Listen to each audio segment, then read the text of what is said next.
Hindi na lihim na pinahusay ng Ukraina ang kanilang kakayahan sa malayong pag-atake noong 2026.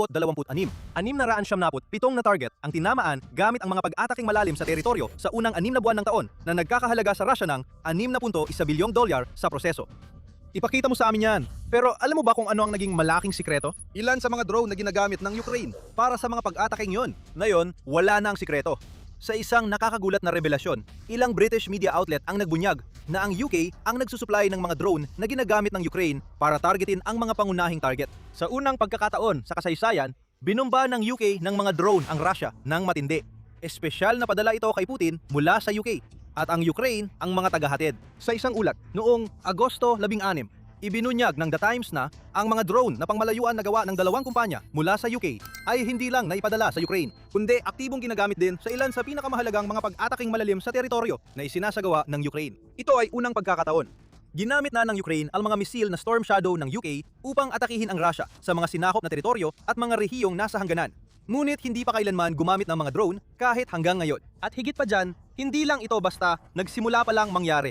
Hindi bababa sa 6 na buwan nang ginagamit ng Ukraine ang mga drone na gawa sa UK para atakihin ang Russia, dagdag pa ng independent. Walang nakakaalam nito hanggang pagkatapos na itong mangyari at abala ang mga British na drone. Naging bahagi sila ng ilan sa pinakamahahalagang pag-atake ng Ukraine. Ang mga oil refinery na isa sa mga pinakakaraniwang target ng Ukraine ay tinatamaan ng mga drone ng UK.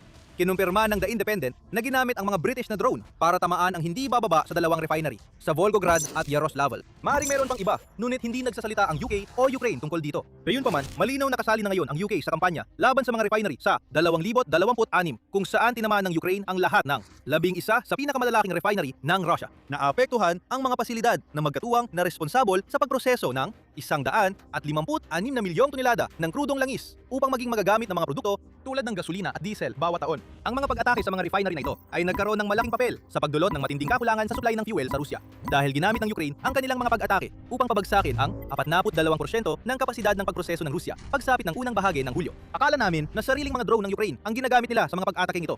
Ngayon, alam na natin ng mga drone ng UK ay sangkot sa ilan sa mga pag-ataking ito. Ang pag-atake sa Volgograd Refinery lamang ay tumarget sa isang pasilidad na nagpuproseso ng 14.8 milyong tonelada ng langis bawat taon. Maaring may iba pang mga pag-atake sa mga refinery. Gayunpaman, ang isa pang revelasyon mula sa Times at Independent ay ang paggamit din ng mga drone ng UK para sa mga pag-atake malapit sa Moscow. Partikular na tumututok sa mga logistics hub sa loob ng Russia. Sinumang sumusubaybay sa nangyayari sa domestic logistics ng Russia ngayon ay magpapalagay na iisa lang ang ibig sabihin nito. Kinutulungan ng UK ang Ukraine na durugin ang wildberries. Ang kumpanya na madalas tawaging bersyon ng Amazon ng Russia ay naging target ng Ukraine noong Hulyo dahil sa kahalagahan nito sa logistics at ekonomiya ng Russia. Pati na rin sa katotohanang ang mga nagbebenta sa wildberries platform ay nagbebenta ng kagamitan na maaaring gamitin sa digmaan laban sa Ukraine. At hindi nag-atubili ang Ukraine sa kanilang mga pag-atake. Ayon sa United 24 Media, 7 sa 10 pinakamalalaking logistics hub ng wildberries ang napahinto ng Ukraine sa operasyon hanggang Agosto 16. Pinilit nito ang mga may-ari ng e-commerce platform at ang ekonomiya ng Russia na mapaluhod. Dagdag pa ng DW, napakalaki ng naging gastos ng mga pag-ataking ito sa wildberries. Iniulat nila na umabot sa $5.7 bilyong na halaga ng mga produkto ang nasunog habang nagliyab ang mga bodega ng wildberries sa buong Russia. Ang kabuuang gastos sa kumpanya kapag isinama ang mga pagkukumpuni, kompensasyon at lahat ng iba pang kaugnay na gastos dahil sa mga pag-atake ng Ukraine ay tinatayang nasa $9 bilyong at patuloy pang tumataas. Katulad ng mga pag-atake sa refinery, inaakala natin na ang mga drone na ipinapadala para sirain ng mga pasilidad ng wildberries ay gawa ng Ukraine. Karamihan ay ganoon nga. Pero ngayon, alam na natin na hindi lahat. Ang UK ay may ambag din dito sa pamamagitan ng ang hindi bababa sa dalawang uri ng drone na ginagamit ng Ukraine sa loob ng ilang buwan. Lahat ng mga revelasyong ito ay lumabas kasabay ng isa sa pinakamalaking pag-atake ng Ukraine laban sa Russia hanggang ngayon. Sa isang pag-atake noong gabi ng Agosto 16, nagpadala ang Ukraine ng 822 drone papuntang Russia, kung saan kumigit kumulang 600 dito ay nakatutok sa Moscow, ayon sa BBC. Isa pang bodega ng wildberries ang tinamaan sa Moscow at nagdulot din ng pinsala ang Ukraine sa pamamagitan ng mga pag-atake sa Rostov at Belgorod. Ginamit kaya ang mga drone ng UK sa mga pag-ataking ito? Maaring hindi na natin malaman. Gayunpaman, hindi lang tayo kailangang umasa sa mga outlet ng UK para makumpirma na ang mga drone ng UK ay tumatama na sa mga target sa loob ng Russia. Mismong Kremlin na ang nagkumpirma na nangyayari ito sa kanilang mga ulat na puno ng galit. Iniulat ng BBC na binatikos ni Maria Zakharova, tagapagsalita ng Foreign Ministry ng Russia, ang UK dahil sa pagbibigay ng mga bahagi para sa mga drone na ginamit sa mga pag-atake laban sa teritoryo ng Russia. Inaangkin niya na natagpuan ang mga bahaging ito sa mga drone na ginamit sa pag-atake sa isang fuel depot sa Rostov na nagbubunyag ng mas marami pang uri ng target na tinatamaan ng Ukraine gamit ang mga drone mula UK. Galit na galit ang Russia tungkol dito. Pagdating naman sa UA at Ukraine, pareho silang nagkukunwaring walang alam. Opisyal, wala sa mga ito ang nangyayari talaga.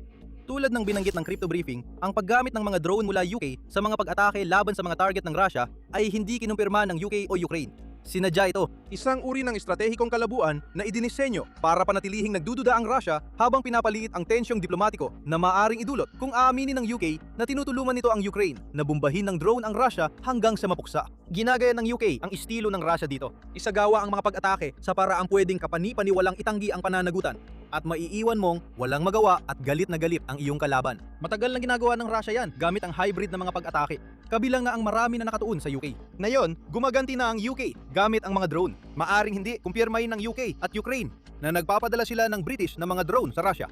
Pero ginagawa nila ito. At ito ang mga alam natin tungkol dito. Ayon sa Independent, gumagamit ang Ukraine ng hindi bababa sa 2 drone na nagmula sa UK. Ang una ay ang Nyan One-Way Effector Drone, gawa sa Wiltshire ng isang subsidiary ng BAE Systems na tinatawag na Kalan Lens. Ang drone na ito ay malawakang nasubukan sa UK bago ipadala sa Ukraine. Noong Hulyo 3, isinagawa ng Royal Navy ang unang pagsubok mula sa isang barkong pandigma gamit ang isang launcher na inilagay sa deck ng barko. Kinumpirma rin ng Royal Navy na ang drone ay sumailalim sa malawakang pagsubok sa lupa at mayroon itong mga autonomous na kakayahan. Hindi pa kinukumpirma kung ano ang mga kakayahang iyon. Ngunit, maaari nating ipagpalagay na kayang otomatikong mag-track at mag-target ng yan kung ano man ang kailangan nitong tamaan. Hindi ito drone na dinisenyo para umatake ng malalim sa loob ng Russia. Mayroon itong lawak ng pakpak na mga 2.9 metro at abot na humigit kumulang 240 kilometro. Kaya't ito ay perpekto para sa mga pag-atake sa mga sinakop na teritoryo at laban sa mga rehiyon sa hangganan ng Russia. Kumpirma dong ginamit na ang yan sa kahit isang pag-atake laban sa Belgorod na lalong nagpapainit sa usapin tungkol sa posibilidad na ginamit ang mga drone ng UK sa pag-atake ng Ukraine noong Agosto 16. Pagkatapos ng lahat, ang Belgorod ay isa sa mga target sa pag-ataking yon. At ang Anyan ay talagang ginawa para sa mga target na nasa ganung distansya. Hindi malakas ang drone na ito. Ayon sa ulat ng militar mayroon itong maximum na bigat para sa paglipad ng mga 75 kilo at kaya lang nitong magdala ng 20 kilong payload. Gayunpaman, modular ang drone na ito, kaya pwedeng lagyan ng iba't ibang kagamitan depende sa pangangailangan ng misyon. At kaya nitong umabot sa pinakamataas na bilis na 222 kilometro kada oras. Kaya mahirap itong pahintuin kapag lumilipad ito sa ilalim mismo ng mga radar ng air defense system ng Rusya. Pagdating naman sa pangalawang drone, dito nagiging medyo malabo ang mga bagay-bagay. Ang isa pang drone na ibinigay ng UK sa Ukraine ay mas misteryoso kaysa sa una. Ang alam lang natin sa ngayon ay ginagawa ito sa mga pabrika sa UK. May saklaw ito na higit sa 965 kilometro at inilulunsad gamit ang catapult system. Ibig sabihin, hindi kailangan ng Ukraine ng runway para mapalipad ito. Pinapapayagan din ng catapult na yon ang Ukraine na magpalipad ng ilan sa kanilang pangalawang uri ng drone sa himpapawid ng sunod-sunod na nagbibipay daan para mabilis na makabuo ng isang swarm na pagkatapos ay aatake sa Russia. Bukod pa dyan, hindi pinangalanan ang drone o ang kumpanyang gumagawa nito. Di umano'y para sa seguridad. Gusto ng Ukraine at ng UK na manatiling lihim ang drone na ito. Habang mas matagal na naguguluhan ang Russia, mas magiging epektibo ang hindi pinangalanang drone na ito laban sa depensa sa himpapawid ng Russia. Sa totoo lang, dapat ay inasahan na ito ng Russia. Bagamat hindi pa opisyal na kinumpirma ng UK ang paggamit ng mga drone nito sa teritoryo ng Russia, hindi ito nag-atubiling bigyan ng Ukraine ng mga sandatang kailangan nito para makapinsala ng malaki. Noong Abril, idineklara ng Ministry of Defense ng UK na matatag ang kanilang suporta sa Ukraine habang inilalahad kung anong mga ibibigay ng UK sa Ukraine sa 2026. Nakatuon kami sa pagbibigay ng mga kagamitan na kailangan ng Ukraine para ipagtanggol ang sarili laban sa iligal na pananakop ni Putin. Pahayag ng tagapagsalita ng ministeryo bago pa niyang idagdag, kasama rito ang mahigit 150,000 drones ngayong taon. Mga makabagong Stone Cloak device na nakakahadlang sa depensang panghimpapawid ng Russia at mga makabago at murang cruise missile. Bago tayo magpatuloy sa kung ano ang ibig sabihin ng paggamit ng mga drone na gawa sa UK laban sa Russia sa mas malawak na konteksto ng digmaan, nararapat bigyang pansin ang nabanggit na Stone Cloak devices. Ang Stone Cloak ay isang napakatalinong kagamitan. Isang electronic warfare o EW system, ang Stone Cloak ay dinisenyo para ikabit direkta sa mga drone. Ang device ay halos kasing laki ng isang tablet computer at ito ay lumilihan ng electronic interference na nagpapahirap sa mga air defense system na matunton at atakihin ang anumang sasakyang panghimpapawid na kinabitan ng Stone Cloak. Parang chaff o mga sistema ng pangtutok ng air defense. Bakit natin ito binabanggit? Balikan mo ang sinabi natin tungkol sa Nyan drone kanina. Modular ito at pwedeng lagyan ng anumang kailangan para sa misyong ipinapadala ito upang tuparin. Alam natin na may mga Stone Cloak device ang Ukraine. Hindi malabong isipin na ilan sa mga device na ito ay maaring ikinabit sa mga Indian drone na umaatake sa Belgorod at iba pang target sa hangganan at mga okupadong rehiyon. Nagtutugma ang lahat. Ang drone na gawa sa UK na nilagyan ng UK na EW system na tumatama sa mga target ng Russia ay nagpapadala ng malinaw na mensahe kay Putin.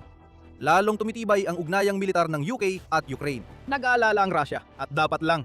Ang mga ugnayang yon ay parehong nagpapalakas sa Ukraine at tinitiyak na handa ang UK para sa laban na inaakala nitong sisimulan ni Putin. Pero bago tayo lumalim sa dalawang isyong yon, paalala lang na pinapanood mo ang military show. Kung hindi ka pa nakakapag-subscribe sa channel, ngayon na ang tamang panahon para pindutin ang button at i-enable ang notifications. Kaya yung mga ugnayang iyon na nabanggit natin. Ang nakikita natin na paggamit ng mga drone na gawa sa UK para atakihin ng Russia ay pinakabagong palatandaan na ang ugnayan ng Ukraine at UK ay sobrang tumitibay na nakakabahala na talaga para sa Kremlin. At marami pang iba dahil matagal nang nade-develop ang mga ugnayang iyon sa loob ng ilang taon na ngayon. Simula pa lang ng pagsalakay, isa na ang UK sa mga pangunahing nagbibigay ng tuton militar sa Ukraine. Sabi ng gobyerno ng UK, halos 34 na bilyong dolyar na ang naibigay ng bansa sa Ukraine hanggang ngayon. Kadalasan dito ay sa anyo ng suportang militar. Gayunpaman, nakatanggap din ang Ukraine ng mahigit 7.5 bilyong dolyar na hindi militar na tulong tulad ng mga fiscal guarantee at bilateral na kasunduan. Malaking patunay ito ng suporta agad-agad, pero mas malalim pa ang ugnayan ng UK at Ukraine. Umabot pa ito ng 100 taon sa nakaraan. Noong Enero 2025, pumirma ang UK at Ukraine ng 100 taong kasunduan sa pakikipantuwang. Sa ilalim ng kasunduang ito, nangako ang dalawang bansa sa mas malapit na kooperasyon sa depensa at industriya at sa paglika ng mga mekanismo para sa mabilisang pagtugon. Nangako rin ang UK na magbibigay sa Ukraine ng hindi bababa sa 4 na bilyong dolyar na tulong bawat taon hanggang sa pagtatapos ng taong pinansyal na 2030 hanggang 2031.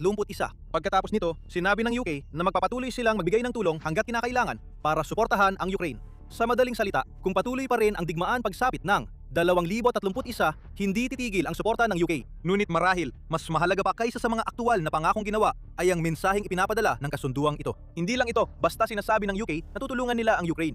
Sinasabi rin ng UK kay Putin na mananatili ang Ukraine kahit isang siglo mula ngayon. Sa madaling salita, mabibigo ka sa iyong mga pagsisikap na gawing bahagi ng Russia ang Ukraine mula sa pagiging isang malayang bansa, Ginoong Putin. Pwede pa nating ituloy ang mga ugnayan. Ilan pang halimbawa ay ang paglagda ng UK at Ukraine ng kasunduang nagkakahalaga ng 27 milyong dolyar noong Enero 2026, eksaktong sa anibersaryo ng 100 taong pangako para tulungan ang Ukraine sa pagkukumpuni ng kanilang infrastruktura ng enerhiya matapos ang malupit na kampanya ng Russia laban sa infrastruktura ng enerhiya ng Ukraine noong taglamig. Noong Agosto 10, iniulat ng Euromaidan Press na naghahanda ang UK na payagan ang Ukraine na bumili ng mga armas na gawa sa UK gamit ang 70 bilyong dolyar na pautang na natanggap ng Ukraine mula sa Unyong Europeo. Mahalagang hakbang yan.